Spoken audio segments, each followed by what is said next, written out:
ஒரு பெரிய பங்களாவில் மாஸ்க் போட்டு வருவோம் ஹீரோயின் பிரியங்கா திமேஷை கொலை பண்ண துரத்த அந்த வீட்டிலேருந்து தப்பிச்சு ரோட்டில் வரும்போது காரில் அடிபட்டு விழுறாங்க.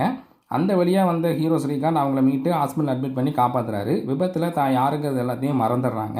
ஸ்ரீகாந்த் நீ தான் என் ஒய்ஃப்னு சொல்லி கூட்டிகிட்டு போயிடுறாரு. ஆனால் ஹீரோயினுக்கு ஹீரோ மேலே முழுசாக நம்பிக்கை இல்லை. இவங்க வீட்டில் இருக்கும்போது இவங்களை தாக்க ஆட்கள் வராங்க. அவங்க எல்லாரையும் ஸ்ரீகாந்த் கொடூரமாக கொலை பண்ணுறாங்க.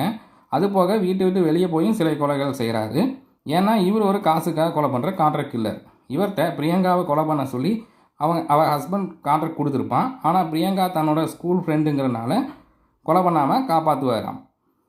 இப்போ இவரை போலீஸும் தேடிட்டு இருக்கு. கிளைமேக்ஸில் பிரியங்காவோட ஹஸ்பண்டையும் மாஸ்க் போட்ட உருவம் அது வேறு யாரும் இல்லை, ஹஸ்பண்டோட சீக்ரெட் லவர் தான், அவளையும் கொன்று எல்லா உண்மையும் ஹீரோயின் கிட்ட சொல்லிட்டு போலீஸ் வர்றதுக்குள்ளே ஸ்ரீகாந்த் தப்பிச்சு போயிடுறாரு. ஆரம்பத்தில் சூப்பர் த்ரில்லராக தொடங்கி கடைசியில் கிரிஞ்சு த்ரில்லராக ஆயிடுச்சுங்க. சப்ஸ்கிரைப் பண்ணுங்கள். மீண்டும் சந்திப்போம். பாய்.